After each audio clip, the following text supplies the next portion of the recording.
I'm Mike Szivos from SOFTlab.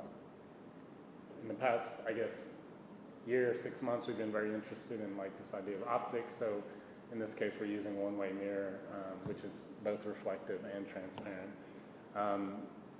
And so the hope, even in this case, is basically when you look at the piece, you see it through a normal pedestal type condition, but then it's reflected behind it, so it gets kind of amplified and mixed and copied in a way that you wouldn't normally see it. So some of it is, just some of the smaller objects that people probably don't see normally. So, I mean, most of the work that we're showing is, I guess, more like, at least the models we're showing are less models of specific spaces or prototypes, and more, I guess, like strategies. So ways that we create things formally. So they happen to be studies for other projects. In a certain way, there's, I guess, semi-experimental because they're tests. Some of them don't look like what the final piece necessarily looked like or even what was used.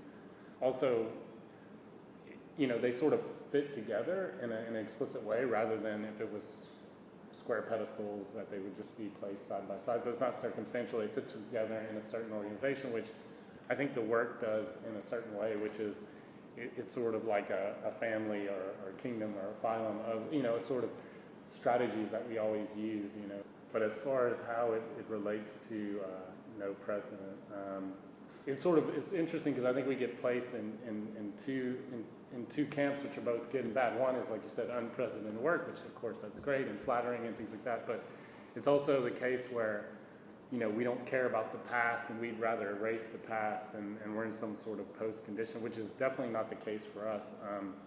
We definitely believe that, like, culture in general, like the work that's done before us, architects, the people who are our heroes, the people we look up to, contain a huge amount of equity to learn from. And even our peers and where we go to school, where we teach at, and even the people within the studio, the problem that we have, and so in that sense, I think like the idea of no precedent is virtually, it's non-existent. I mean, you can't really do that, but the question that happens a lot in the studio is you can't really achieve something totally, and you don't really want to be this, so you might define your position by not necessarily what you're trying to do, but what you're pushing yourself away from. So in that sense, the status quo is something that, is obviously annoying to us, not only with clients, but also with, people in general, which is, we kind of call it cruise control, which is like you've reached that safe place where it's not necessarily that you look at the past too much, it's that you don't question things, there's less criticality. Anytime someone tells us this is the way things should be, a red flag sort of goes off. It doesn't mean that we don't look at the way things have been done, it just means we question them. So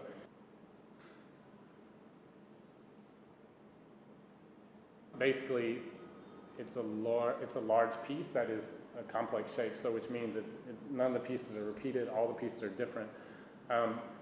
Which is something that we test a lot, and I think is kind of ongoing in a lot of studios. Some people do it in different ways and better ways, and so I think a couple of years ago we were like, that's where we were sort of testing the limit, but on this project, the idea was to transfer a color from a computer model to the piece.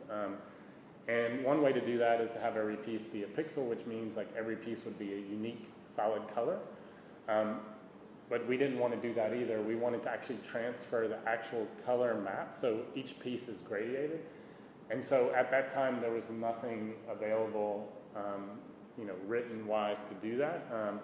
And so it was a struggle, but it was something that we developed in a certain way that, and at this scale, this was a piece, even though obviously it's way smaller in the building, this was a piece as we were making it.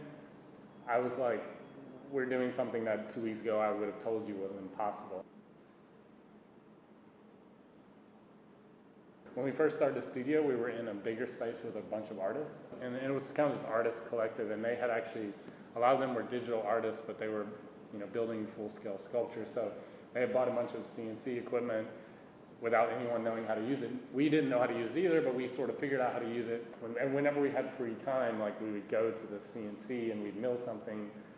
We were making videos for the artists. It was a bunch of people in the space, and a lot of the people were kind of set up in a similar way that we were.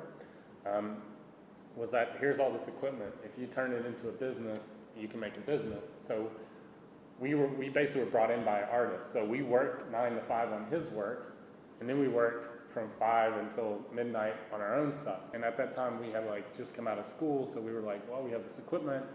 we can mass customize things, we can make these crazy shapes. I feel like the studio has matured in a certain way because there was a certain time where you would say, oh, those are the digital guys, and so they're going to do something digital, which also we kind of push back against that a lot because we kind of fight against the idea of just being novel and new, but also being like relevant. So we don't typically show drawings or plans or things like that. We'd rather show things that, in our mind, explain what the experience of the piece or the effect of the piece might be. And for us, we just think that drawings are too abstract, and they're simplified in a way, which is to explain certain things, but they don't really work in our mind to show what the effect or the experience of a place may be, or an object or thing or installation. If we experiment or we test something or we make a prototype, we're not interested in like fooling a client into thinking that this will be a great project, because we're going to try to do something extreme. We want them on board the whole way through. So we're very much about being honest. So we, if the studio's billed as an experimental studio, that's something we don't romanticize, because we have it's very interesting to say that you're an experimental studio, but we'd rather be a studio that does good work than be interesting. So I think a major part of the studio is to a certain degree failure. A lot of people that I see mention experimentation, of course it's like a label, so it's cool, but those people never fail. They only do great work and everything always works and it's perfect because you're standing in front of clients and you have to prove to people that you're an expert. But that's counterintuitive to the idea of experimentation, which means you have a hypothesis, you test it. Well, the project was basically a large-scale outdoor hanging installation, and the client basically asked us to do a gateway piece for the San Gennaro Festival, which is in the Lily every year. We worked with Arup, and Arup helps us out on a lot of these projects, which is great.